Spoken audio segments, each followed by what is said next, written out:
Welcome to the Unfiltered Tea with Evie podcast, where personal brands and service providers come for honest, anti-sleaze marketing advice that actually works. I'm Evie Taveras, founder of Evie Taveras Branding, and if you're tired of manipulative tactics, sleazy marketing strategies, and feeling like you're the only one who doesn't have your business all together, you're in the right place. On this podcast, we're diving into copywriting, personal branding strategy, business mindset, and balancing business with kids and real life. I'll be bringing in some epic guests, including business experts, to share their insights and real experiences in life and business. You can expect real life stories, tactical tips, and the occasional spicy Evie moment, all served up with your morning cup of tea. So grab your tea, get cozy, and let's get into it.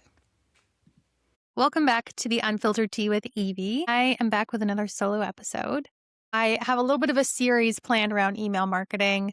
I know it's kind of a hot topic because there's always the idea that you own your email list and you're not fighting an algorithm and et cetera, et cetera. And so I feel like it's an important topic to discuss. And today we're going to talk about kind of getting started with an email list, getting started with your email marketing and what that can look like. But before we dive in, I just wanted to share really quickly. I spent the entire weekend brainstorming and really reflecting on my business, my offers, who I really want to help, and what I really want that to look like. And it's something that I do it for my clients all the time, but of course, with my own business, it just goes by the wayside. So I spent a lot of time focusing on that this weekend, and it was great. I loved it. It was like fun to put that mental power into my own business again. I feel like it's been a little while since I've done that, to be honest. So what that meant for me was updating my website copy because there was a little bit of transition happening. I was going to go all in on copywriting and just have my website market my copywriting. But then I kept getting photo projects that I was obsessed with. And I was like, I can't let this go. So we brought back the brand photography. And I feel like when I made those changes, I just kind of picked and pick and choose. I picked and chose what parts of my copy I wanted to update, and it just didn't really flow very cohesively together, which I think is really important for website copy. So yeah, I rewrote my homepage, fit it all into the design that I had done last year in 2025. And yeah, it's completely updated. It's speaking to who I want it to speak to. And I took one website copy offer and turned it into two. So if you want to check out what those offers are, go ahead and click the link in the show notes. Check out the website. Let me know what you think of the copy. And yeah, DM me if you have any questions or even just if you want to share what you think about it. I love hearing it. So go ahead and have a look and then DM me. Okay, so let's get into email marketing. I feel like a lot of people know that they, quotation marks, should be doing email marketing. And I think at a certain point, yes, everyone should be doing it. If it feels like something that's completely out of your capacity at this point, that's okay. Because the last thing that you want to do is start an email list, build it up, and then never talk to people, because that's like inviting a bunch of house guests over and then going and locking yourself in your room, which, to be honest, I have done that before, but hear me out. It's because I go to bed at like 9 o'clock and I was super tired and I wanted to go to bed. In that case, it's okay. But when it comes to your email list, we don't want to do that. All of that being said, I think that a lot of people let the idea of having the perfect email list stop them from doing it. And that's when it just gets pushed off more and more. Honestly, messy action is better than no action at all.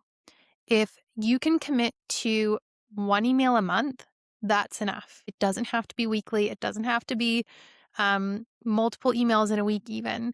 If you can commit to one email to your email list, then 100% it is worth it. And the perfection piece that even I struggled with when I started my email list was I need to have the perfect freebie before I can start my list. If you're not 100% sure what I'm talking about there, that's okay.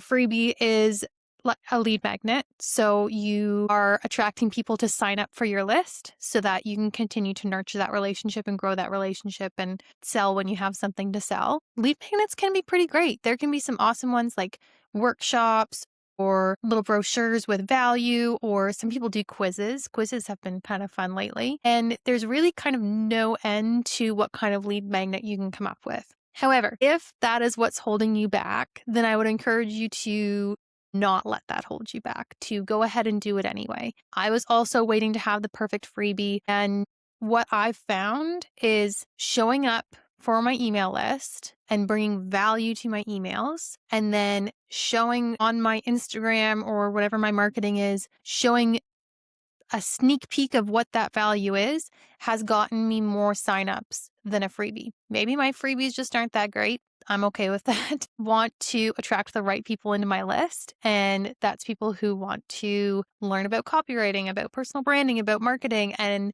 I make it a very storytelling based newsletter. And so that's what I use to attract those people. If people want to get to know me more, if they want to hear stories, if they want to get a lot of value and tips, that's who the list is for. That's how I market it. I don't use a lead magnet, which again, I know it's not the most popular thing in the world. Will I maybe make one eventually? Maybe. But I felt like starting my list and starting it messy was better than not starting it at all. And so far, it's worked. So it's okay if you don't have the perfect lead magnet or freebie or whatever it is you think that you need. The second thing that I want to chat about is, what do you say in your emails? Like if you're sitting there thinking, okay, Evie, I don't have a freebie, but I'm going to do it anyway. And I can email once a month. But what am I going to say? And that's a completely valid question. That's a completely valid thought to have. And I would say you want to lead with value and connection. Make them see what your expertise is, what your authority is, but also what your ideas are. Like what different ideas do you have that are different from others in your industry? What's a different thing about your process that you can share? And something that I really, really, really love to do is use storytelling. So even with myself, with my clients, I pick up one thing that happened recently that kind of got me thinking, got the wheels turning, and think about how that ties back to my audience and how it can be something that they can take something away from. Because yes, you're telling a story about yourself, but your audience wants to know how it reflects back on them. What can they get out of it? And there's nothing wrong with that. But you, in order to keep your audience engaged and to nurture that relationship, you want to make sure that they are given something to walk away with. So whether that's a tip or a different way of thinking about something or something new they can try that day, some sort of encouragement, anything like that is really the sweet spot of making it about your audience while still telling a story about yourself. Another thing that I've seen people do, especially with monthly emails, is make it kind of like an update. Like say what's going on in your business, say who you worked with if you can, say what kind of projects you worked on, say what lit you up, say what podcasts you listened to. Share some tools that you've been using lately. Like maybe I want to share what podcast mic I'm using or what podcast studio I'm using. Like that's all stuff that's going to add value to your audience, even though you feel like it might not be that interesting. People do really love hearing about stuff like that. So don't underestimate the power of updating your audience on what's actually going on behind the scenes. And one last point that I want to make, and I'm going to do a whole other episode specifically about this, is just because you're getting people in your email list doesn't mean that you have to sell to them all the time. It's as important to nurture that audience before you're selling to them or in between selling to them. You don't want every single email to be buy my stuff, buy my stuff, buy my stuff, because people don't want more of that in their inbox. They get enough from Old Navy and whatever other store they signed up for to get 15% off. They don't want any more of that. They signed up for your list to connect with you on a deeper level, to get more depth out of what you have to offer. And this is really your opportunity to do that. And yes, sometimes you want to sell. There's sales sequences. Email marketing is a huge part of selling. But the best way to do it is to make sure that you are nurturing your audience in between. I legitimately forgot that I do actually have a really great freebie and it ties in so perfectly to this. So I want to share it really quickly with you. If you've been thinking about starting your email marketing list, or if you've already started it and you feel like you need to restart it, I have got the email list starter kit. And this is everything I know about email marketing spread out over 5 emails, take you step by step from picking which software, starting your email list, how to share it, how to do your welcome sequence, what to say, everything. Every single little bit of information I know about starting an email list is in these emails. So if that sounds like something that you want and that you are needing in your life, I'm going to drop it in the show notes. You can go ahead and grab it and let me know what you think. Okay, back to the episode. So I said this was going to be a short and sweet episode.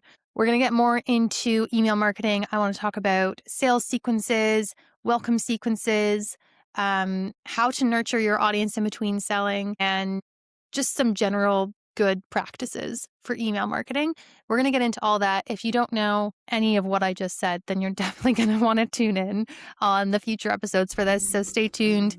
Next episode is going to be an incredible guest episode again. So catch you next Thursday for the Unfiltered Tea with Evie with our next guest. And thanks for tuning in. I want to take a quick moment just to thank you so much for joining me in this space, and just to encourage you that if there was anything that kind of sparked something for you, or that you felt like somebody that you know maybe needed to hear, please feel free to share the episode. And if you are excited to hear more, go ahead and subscribe and listen to more of the episodes. I'm so excited that you're here, and I can't wait to continue this journey with you.